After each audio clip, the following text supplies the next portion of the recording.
Hello everyone, नमस्ते अनि स्वागत छ हजुरहरूलाई हिमालय किचनमा। आज म हजुरहरूको लागि लिएर आएको छु मोमोको एउटा बेग्लै मिठो प्रकारको रेसिपी। आज म बनाउँदैछु ग्रेभी मोमो। यसको लागि मैले यहाँ प्यानमा एक ठुलो चम्चा तेललाई तताउन राखिसकेको छु र तेल तातेपछि मैले यहाँ लिएको छु 6वटा स्टिम मोमो र अब यो तेलमा म मोमोलाई राख्छु।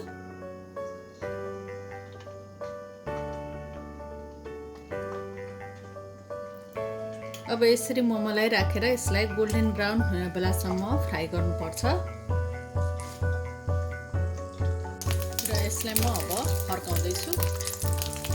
यतापट्टि गोल्डन ब्राउन भएको छ।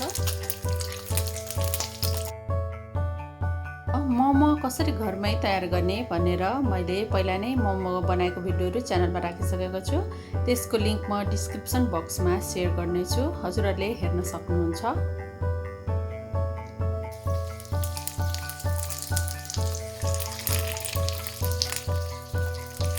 अब यो साइडबाट पनि केही गोल्डन ब्राउन हुने बेलासम्म यसलाई पकाउनै पर्छ।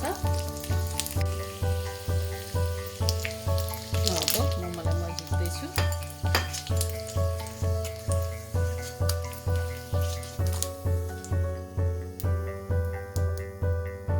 र यही तेलमा मैले थपेँ एक सानो चम्चा अरू तेल।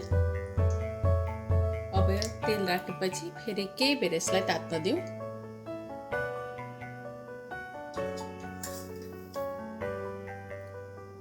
र तेल तातेपछि मैले यसमा फेरि आधा सानो चम्चा जिरा,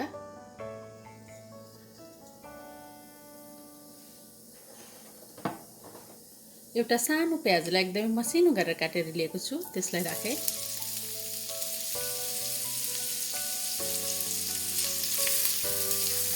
अब प्याजले आफ्नो कलर चेन्ज गरुन्जेल यसलाई फ्राई गर्नुपर्छ।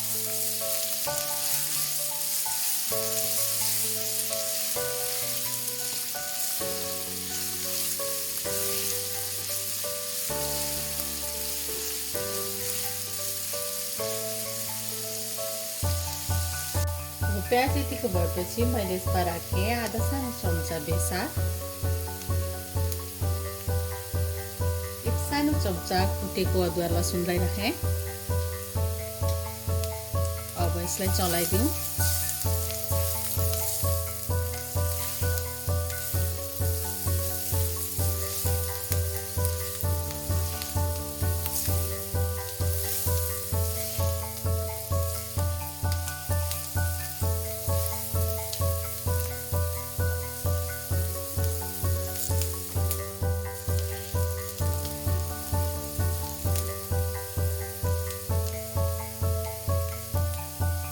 र मैले यहाँ लिएको छु एउटा ठुलो टमाटरलाई यसरी काटेर अब त्यसलाई राखेँ।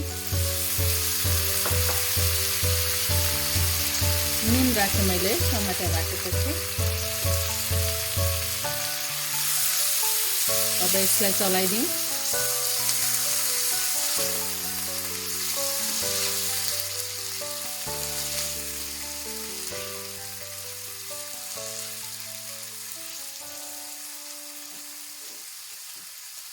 र मैले यसमा राखेँ एक सानो चम्चा जति पानी।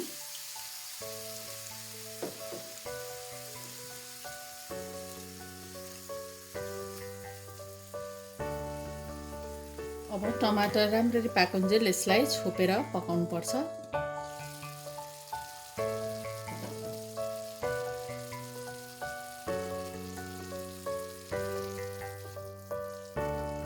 टमाटर राम्ररी गलिसकेको छ। अब यसमा मैले राखेँ एक सानो चम्चा कश्मिरी रातो खुर्सानीको धुलो, एक सानो चम्चा जिरा र धनियाँको पाउडर, र मैले यहाँ राखेँ एक ठुलो चम्चा हट चिली सस। यो ग्रेभी मोमो चाहिँ अलिकति पिरो बनाउँदा नै मिठो हुन्छ। र मैले राखेँ एक ठुलो चम्चा जति दही। हजुरहरूले यो दहीको ठाउँमा फ्रेस क्रिम पनि लिन सक्नुहुन्छ। र थोरै नुन थप्दैछु म आफ्नो स्वाद अनुसार। अब यो दही राखेपछि यसलाई हामी लगातार केही बेर चलाइराख्नु पर्छ।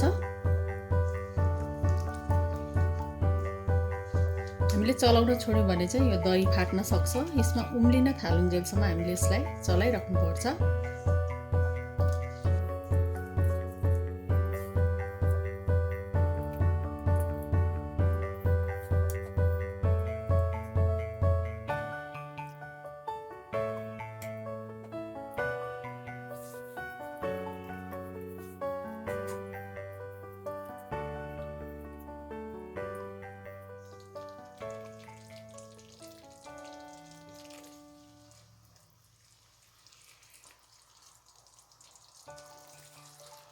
र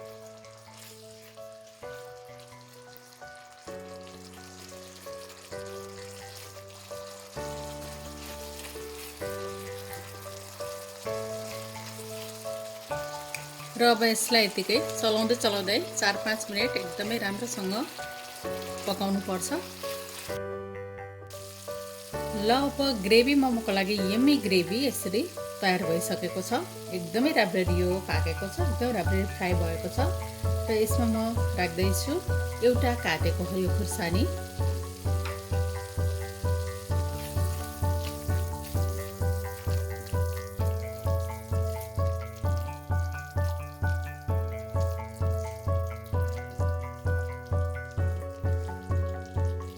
र मैले अब राखेँ अघि फ्राई गरेको मोमो,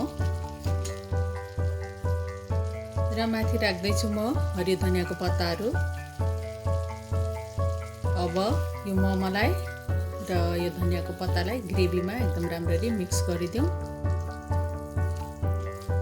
हेर्दै एकदमै खाउँ लाग्ने अघि भएर देखिसकेको छ।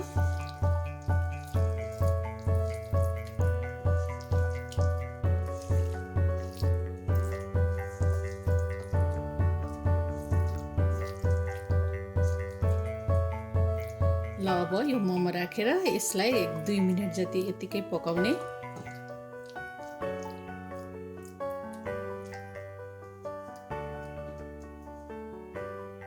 ल अब हाम्रो ग्रेभी मोमो बनेर रेडी भएको छ। हेर्दै एकदमै खाउँ लाग्ने देखिएको छ। यहाँ मुखमा पानी नै आइसक्यो मेरो चाहिँ।